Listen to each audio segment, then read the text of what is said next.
अरे देवा, तो काय करूं मैं? मैंने तो सोचा तो पैसे डबल होके मिल जाएंगे, लेकिन यहाँ तो मेरे अपने पैसे ही डूब गए। क्या किया मैंने? मैं क्या करूं? सबको पता चलेगा तो क्या होगा?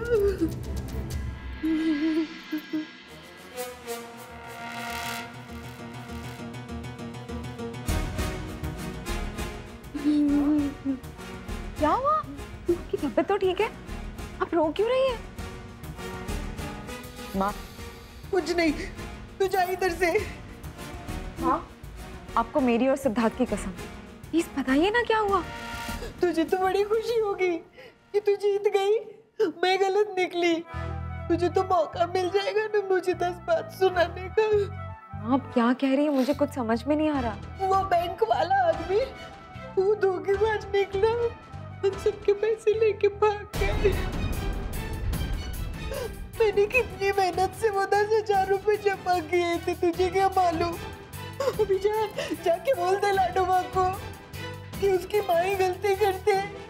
माँ, मैं सिद्धार्थ से आपकी शिकायत क्यों करूंगी? और आपने जानबूझकर थोड़ी ना गवाए। जो हो गया उसे भूल जाइए।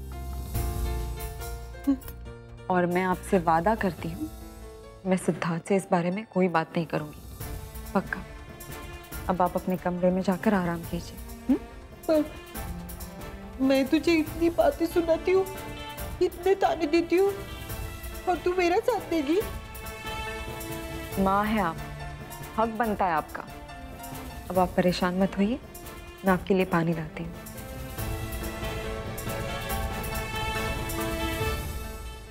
ये इतनी अच्छी है नहीं जितनी दिखती है। पक्का बताएगी लाडोबा को? अरे देवा, क्या किया मैंने?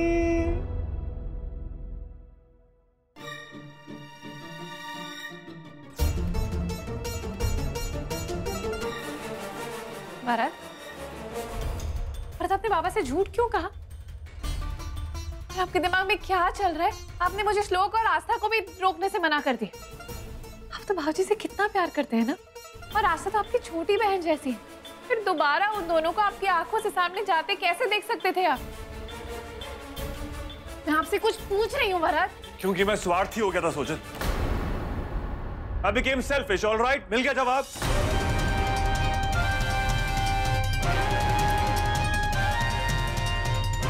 और प्लीज इस बारे में तुम किसी से कुछ कहना मत। जिस दर्द और तकलीफ से मैं इस वक्त गुजर रहा हूं, कोई समझ नहीं पाएगा। लेकिन जो मैं कर रहा हूं, इसमें मुझे तुम्हारा साथ चाहिए। भरत, आप क्या कह रहे हैं? आप स्वार्थी कैसे हो सकते हैं? ये मुमकिन नहीं है।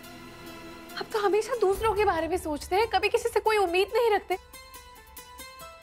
और जिस भाई पे आप अपनी जान लुटाते हैं, ये कैसा स्वार्थ है जो आपको उसी से दूर ले जा रहा है? सोचल, तकलीफ मुझे भी हो रही है उन दोनों के जाने से।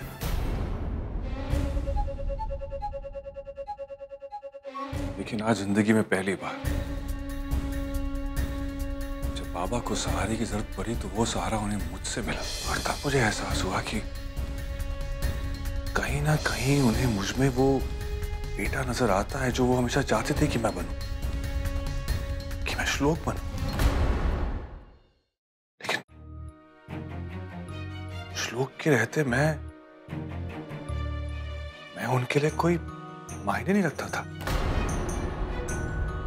लेकिन अब उनकी नजरों में मेरे लिए एक जगह बनने लगी, भरोसा करने लगे हैं वो मुझ पर। और बरसों से जिन जज्बातों को मैं पहचान तक नहीं पाया, वो मुझे समझ आने लगे।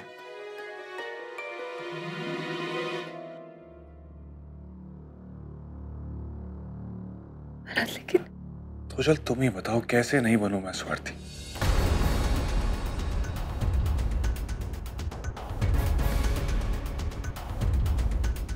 वो प्यार दोनों बेटों को मिलना चाहिए था। वो बाबा ने हमेशा सिर्फ श्लोक को दिया, और तब शायद मुझे पता ही नहीं था कि वो प्यार होता क्या है। लेकिन अब जब मुझे वो खोया हुआ प्यार मिल रहा है तो तुम ही बताओ, मैं कैसे उसे जाने दूं?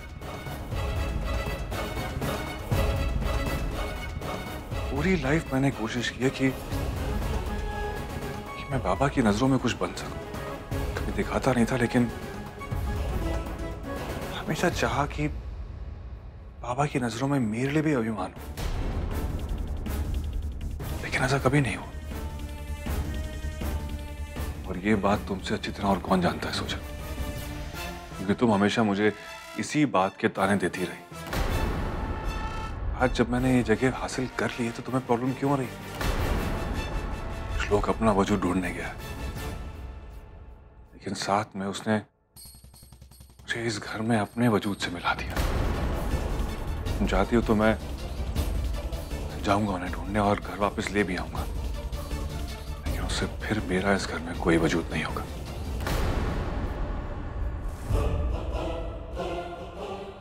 मैं कहाँ काम करता हूँ, क्या काम करता हूँ, कब घर आता हूँ, किसी को कोई फर्क नहीं पड़ा। जितना परेशान बाबा श्लोक के लिए होते हैं, आज तक कभी मेरे लिए नहीं हुए। मैं खाना ना खाऊं तो उन्हें कोई फर्क नहीं पड़ता। अगर श्लोक खाना ना खाए तो वो खुद अपने हाथों से उसे खिलाते हैं।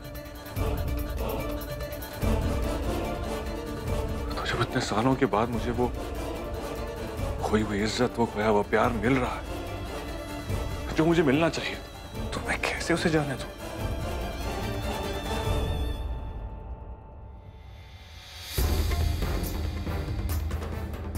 मुझे मेरे बाबा का खोया हुआ प्यार चाहिए सुजल, और अगर तुम मुझसे प्यार करती हो तो तुम मेरा साथ दोगी।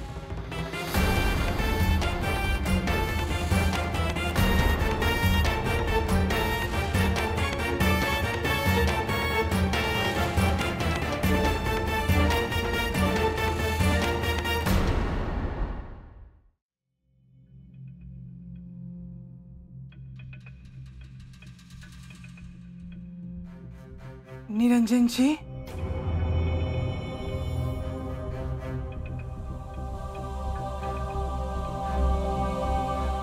चाय।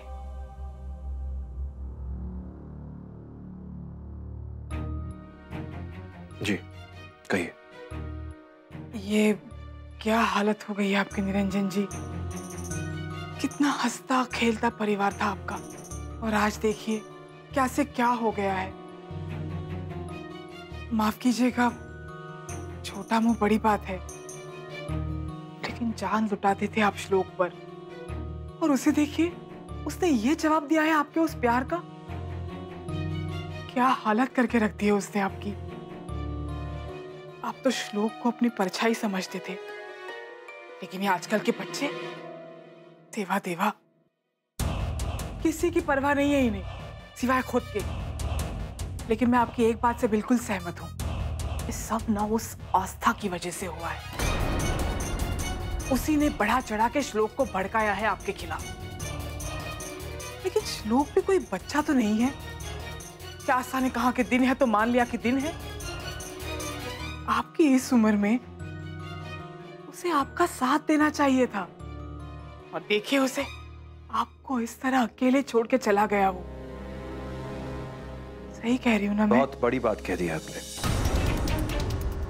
इतनी समझदार है तो आपको ऐसी बात तो करनी ही नहीं चाहिए थी। अब आइंदा से अपने काम से काम रखिएगा। आपको यहां रहने की इजाजत दी गई है, इसे गनीमत समझिए। ये जहर फैलाना बंद कर दीजिए। यकीन है कि आपकी बात खत्म हो गई है, जा सकती हैं। रस्सी जल गई पर ऐंठन नहीं गई अभी तक। सुनिए, ये लेती जाइए।